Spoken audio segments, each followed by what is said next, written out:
to be here? Yeah, very good.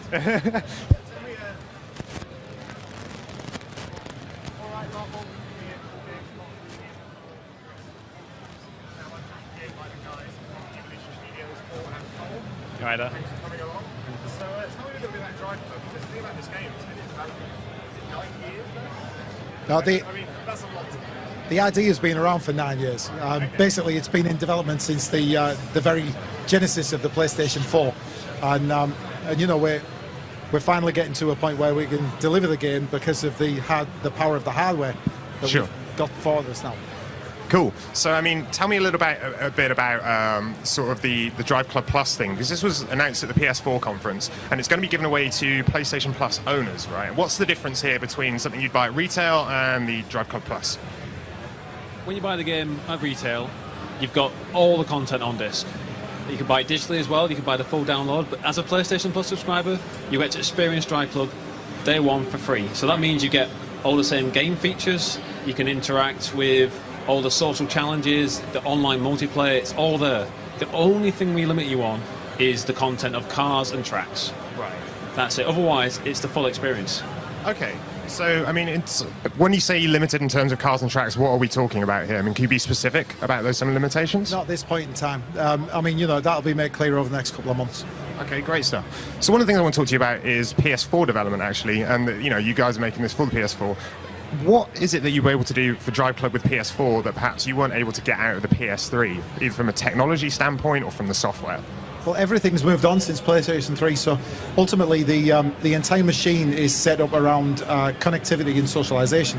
On top of that as well, the Sony design pillars have actually asked us to try and fit with certain social features, and so we've actually gone out of our way to do that. On top of that as well, you know, there's some supreme graphical grunt behind this thing. You know, if you actually see DriveClub, you'll see real-time simulated clouds. Yeah. The time of day is accurately simulated, so you could play it, you know, 3:37 a.m. if you wanted to. Even the stars in the sky are accurate, so you can look out for your favourite constellation. Yeah, and then you've got other features around that PlayStation 4, like the share button, which is just a fantastic way to show that perfect moment that just happened in DriveClub. Yeah. That drift, that crash, that overtake. And there's also the Vita with the remote play. So if your PS4's in use downstairs, you know, go up to your bedroom, fire up your Vita, carry on playing DriveClub. And there's the streaming features as well. Well, of course.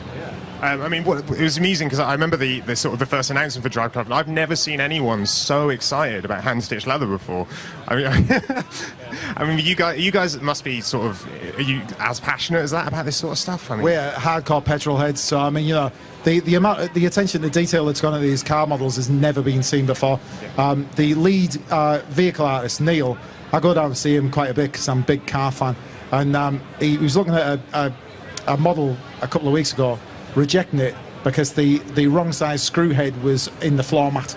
That's how you know, fastidious he is. It's that insane. I mean, every car on average has 250,000 polys per car. Right. It's just absolutely bonkers, and we want to make sure it's the completely accurate representation of the real world car. Sure. I mean, one of the things that I've been asked, that attention level to detail is something that Polyphony Digital also does, and I know you've probably had this a lot, the comparisons to Gran Turismo, but I've got to ask, you know, I mean, are you worried about that in terms of your game? Because you come from an arcade background, but this strikes me as something that is much more simulation based and much more of a direct competitor. Now, ultimately, they're complementary to one another. If you imagine that Gran Turismo is like a 106-piece orchestra, DriveClub is more like, you know, it's like going to see your favourite band in concert. Yeah, that's a good analogy. It's one of the best I've heard. And of course, whilst the game might look like a simulation, it's not. We're grounded in realism. The game's authentic, but it's a very accessible sort of pick-up-and-play handling model. So whilst it's got the depth and the detail there, it is going to be a bit more kind of fun and thrilling to race with. So how are you accomplishing that then? I mean, because the balance between something that's arcade and simulation is really difficult. Is it going to be done with, say, driving aids or things like that? It's actually, yeah, it's a really tricky balance to get, and not everyone gets it right. What we do with our car modelling is that we start from the ground up with all the manufacturer's real-world data, and that gives us the base for the handling. And then we layer on a number of elements that basically make it a lot more accessible, make it a lot more fun. but we don't want to take away that control. So it's not necessarily driving aids, but we are helping the player out a little bit, but not too much to take away from the experience. Okay, that sounds really cool. I mean, I know you spoke about some of the sharing stuff before, but I mean, what are you expecting people to share on this stuff? Because I mean, like with racing games, is it lap times? What sort of thing are you looking out for? Well, we're going beyond just using the standard sharing things. Of course, there's a lot of hardware built around the PlayStation 4 to actually support immediate sharing of videos to YouTube, streaming your content live and the like.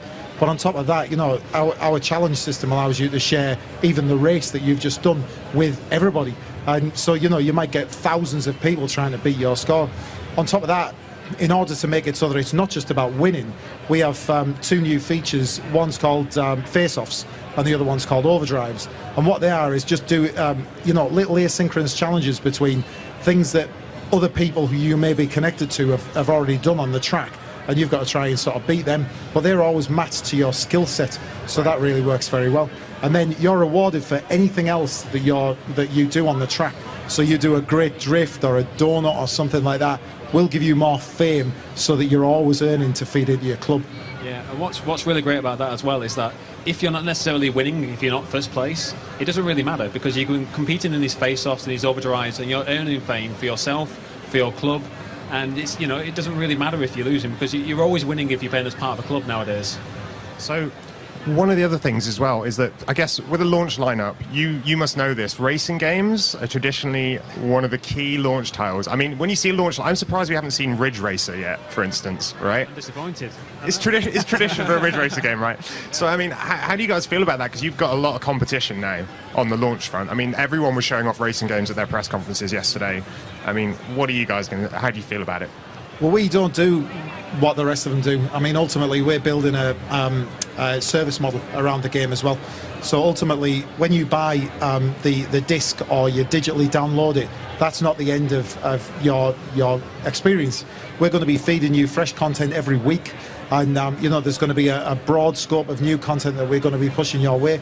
And we're going to be actually, tracking what's going on there to make sure that we can evolve the experience based on players' feedback. So all the time, the game is going to be evolving more and more to a point where it's just going to be a huge experience. Yeah, it's important that DriveClub isn't static.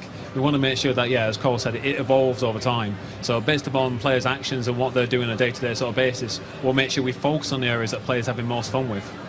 Cool. I mean, going back to the sort of PlayStation Plus stuff, your game being a brand new game, launch title, are you slightly apprehensive about it being given away for free to PlayStation Plus users? This is the next generation, so we've got to move with the times, and this is the right way to do it. No, I mean, for me, it's all about getting the game into as many players' hands as possible. Those people who may be on the fence and weren't too sure about buying it, it's a fantastic way for them to try the game, get hooked, and then play it for months on end. We want to build a community around this game, so ultimately as many people as possible we can get in, the better. All right, that sounds cool. Let's just have a little quick look and see if there's anything on the Twitters or on the Twitch chat. Wow. Okay. Oh, wow. There's a lot of questions on Twitch. I'm just trying to see now if we've got anything cool in here for us to look at.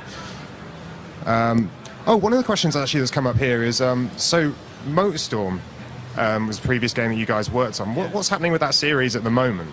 We're just parking it for the moment, because at the end of the day, every new generation of consoles that comes out, Evolution do something else, and it hasn't gone away, so it may be back. But for now, we're on about DriveClub. Okay, that sounds cool. And a couple more on here. Let's just check if there's anything else. Are there any customization? Oh, sorry, I've lost it now. Are there any customization for cars in multiplayer? And if so, how far can you customize your car? Are we talking about customization of the visuals or the performance, or? I'm guessing here that it's customization of the car itself, if there's any car customization and things like that in multiplayer. Well, you can completely customize the car to make it look how you want, because obviously it's an important part of DriveClub that as you're racing as teams, you can all race with the same liveries. So you can put different decals, different images all over your car to make it stand out and look unique amongst the crowd. Okay, that sounds cool. And finally... Oh no, I'm not going to read that one out. because if I read that one out, I'll get in some serious trouble. So I guess, I mean, one of the things, I mean, how are you finding E3 so far for you guys as an experience? Because, I mean, it's pretty crazy, right? It's really exciting to be here and be one of the launch titles of a new generation of consoles, and particularly PlayStation, because, you know, the press event yesterday went great and we're really feeling quite on a high about it. So. Yeah, I've been to a number of E3s in the past, and this one is feeling really special. The next gen coming along, just the wave of excitement from gamers. You know, it's just brilliant to see everyone so excited about the new hardware and DriveClub and all the other great games coming to PS4. Yeah, I mean, I'm, you know, because for me personally, you know, I've seen a little bit of DriveClub. I went and saw it earlier today on the PlayStation 4 booth. I didn't get a chance to have a go just yet. I know. I wish I had. So I could ask you. Come over, we'll sort you out. Yeah. Well, you guys can't even get into the PlayStation party, so Tell me about it. your own party. No, but and you know what was really cool was just sort of looking at it and just seeing like the visual momentum of the game and how fast the cars and all that kind of stuff. I mean, I'm just really interested to see what you guys are sort of planning to do with it over time. I mean, you mentioned all these sharing features. Are there plans for like more downloadable content in terms of tracks and things like that? Tracks, game modes, cars, you know, literally the works. What you buy and what you see at the start of DriveClub is just the beginning. It's going to evolve into something completely new. Will that be free? Will that be free content, or will a be mixture of both? There's going to be an awful lot of free content with DriveClub. What do you guys think about the sort of the basically with Need for Speed and games like that? You've got the auto log system and that, and you've got your own social system. I know that you explained a bit about earlier, but I mean, it's something that's evolved over time with racing games, and it's been the thing that's really pushed them, I think. Anyway, I mean, what do you guys think about that and sort of the future of that sort of social sharing with racing games? Well, we didn't want to actually just make it so that it was kind of something that tracked you in the background. It's got to be part and parcel of the entire experience. So DriveClub as a concept is more about the if you imagine just a social network for races, you know, everything that you know and love from Facebook and Twitter and all that kind of thing is all coming across to DriveClub. All right, great stuff, guys. Thanks very much. We're going to wrap it up now, and we're going to head back to Homer, who's over on the Sony booth. Go check it out.